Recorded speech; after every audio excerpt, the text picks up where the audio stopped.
So, Zane, are you going to take me in this barracks? of course, and we can note these beautiful latches. Now, who made these latches? I did. And these are actually made out of true wrought iron. They are not steel. They are based on a photo from one of our historians brought to me from a house from 1790. They're just a play on the Suffolk's latch. So, and sometimes they get stuck because of here we are.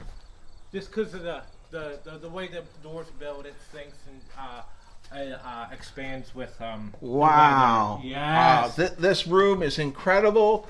I've never been in here. I guess let's start right to left. I see a staircase over here, Zane. So the big thing about this fort was it was a lot of storage. It was designed to protect goods. We have loft space up there in 2023. It's just another space for reenactors and living historians to come stay. Our barracks hold about 20 people in the actual bunks. I think we can house about 30 people in here without a whole lot of trouble. And then I guess you have the table here for Of course. your meals. And we have a lot of wonderful people come in and cook in our fireplaces. Yes, let's take a look at that fireplace. Zane, can you tell me about the fireplace? So in the 18th century, we didn't have stoves or microwaves, and we had to cook right here in a fireplace like this. So I have been told, and I'm not sure how true it is, but in the late 1800s, when people were farming the fields out here, long after the fort was gone, they actually could see the foundations for the chimneys. So we kind of know that they were here. So in the 2023, in the 21st century, we have a lot of amazing young women come in and cook. And of course, everybody cooks in here. I've had a lot of great foods. Our metal work is a bit reclaimed. I didn't make the Andean irons or the crane, but I did make the barrels for the hinges. I made this one. This is a Jim Hoffman. The racks are mine. Now, I guess I have one question for you, Zane. What's this big metal plate in the back? What's that for? So in Franklin County, there was the Franklin County was a big iron producer way back in the day. And it's just heat retention. So that's all it's for, is to help you? Yeah. Fireplaces are horribly inefficient. All right. Well, Walt. I got Walt with me. Walt, do you have any questions for Zane on this barracks? Sure. When the fort itself was reconstructed, how long ago was that? About 4 years ago. So all your pickets and the bastions and everything's only about 4 years old? Ours is, so we are a second historic society. It was recreated back in about 1990, 1989. And then there was a first historic society. It was very rendezvous, Buck Skinner. I don't think they were really into historical accuracy, but if we're familiar with rendezvous people, it's anything pre-1840. And then it went derelict, early 2000s. Nobody was really hanging out. It was abandoned.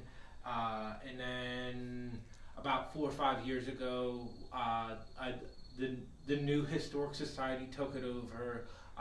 We were really big on historical authenticity and actually portraying what really happened at the fort instead of like a frontier hangout.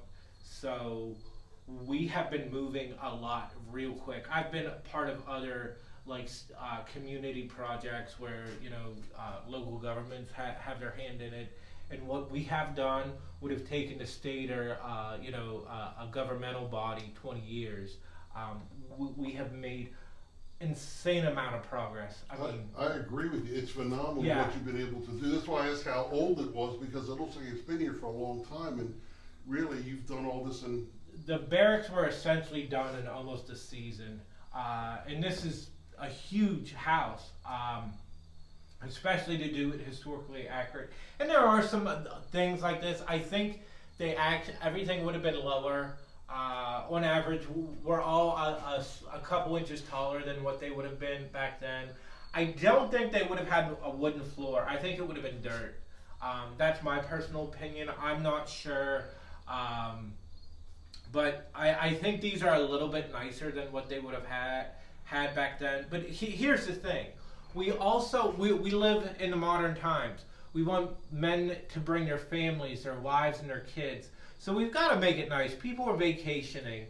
We have a lot of very serious historical interpreters, but we also have their families coming, and we don't want them to live in abject poverty as they would have done in the 18th century. Do you host any reenactment groups here at all?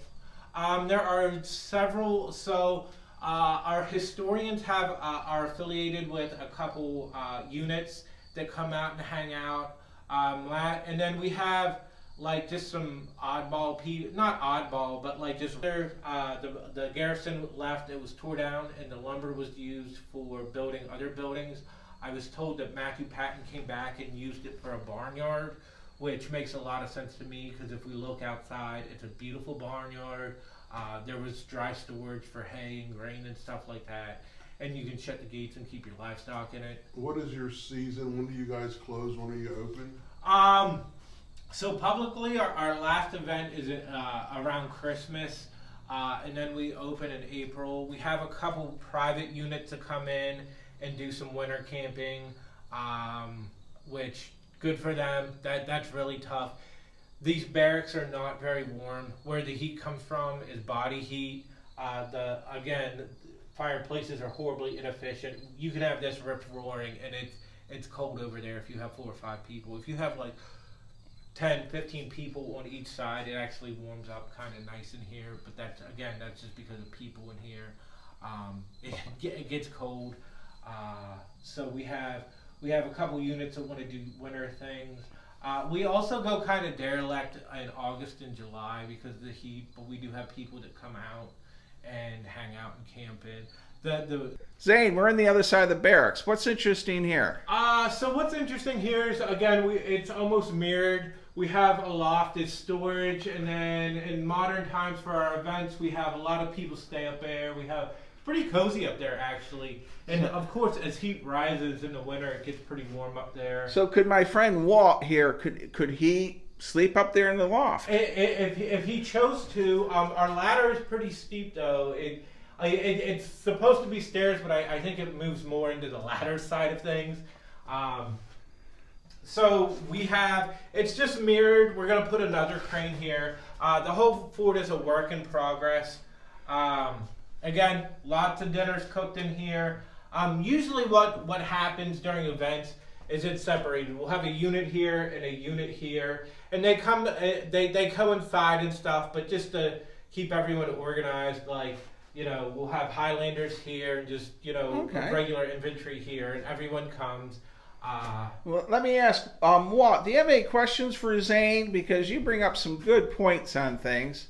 No. No. All right. Very good. Excellent. Walt has no questions here. So Zane, where are we going next at Fort Loudoun? We're gonna go over to a storehouse which is in construction, and then we'll go to the barracks. Or not. Can I do? So Zane, where are we going next? We're gonna go right over to the storehouse, and then we're gonna go to the blacksmith shop, which is my favorite part, of course. Then we're gonna go to the stables. We'll talk about our bake oven, and then we'll go to our guardhouse. And then I'll touch on some other buildings that we would like to build in the future. I have to ask, Goober has an issue with beehive ovens. Do you have one here? Of course we do. Okay, we need to keep Goober away from that because I don't know if you're aware, but at Fort Frederick, Park Ranger Dan Ratcliffe stuffed him in a beehive oven. Oh.